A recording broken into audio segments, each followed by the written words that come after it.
Tens of thousands of demonstrators have taken to the streets of Spain's Canary Islands to demand changes to mass tourism. They say the current economic model harms local residents and the environment. The protesters want authorities to take steps to lessen the negative effects of so many tourists flocking to the popular destination.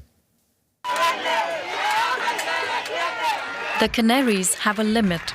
That's what many of these posters read, as thousands of local residents across the 7 Canary Islands protest against mass tourism.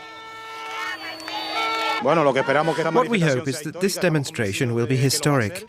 We are convinced that it is going to be, and that people are finally raising their voices. They are not going to stay at home. Residents say they are not against tourists per se. After all, tourism accounts for about 35% of the archipelago's GDP. But they do want their numbers to be regulated. Last year, nearly 14 million tourists visited the Canary Islands. That's more than 6 times its own population. It's not that we don't want tourists. We want quality tourism. We don't want beaches full of garbage.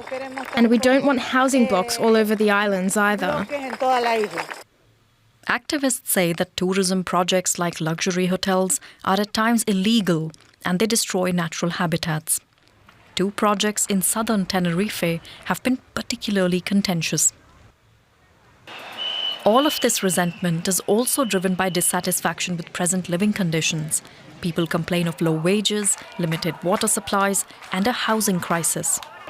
To them, the whole model of tourism is unsustainable. It's not only the tourism projects. It's the queues, the precarious work, the unemployment, and the weariness of the people who are tired of it.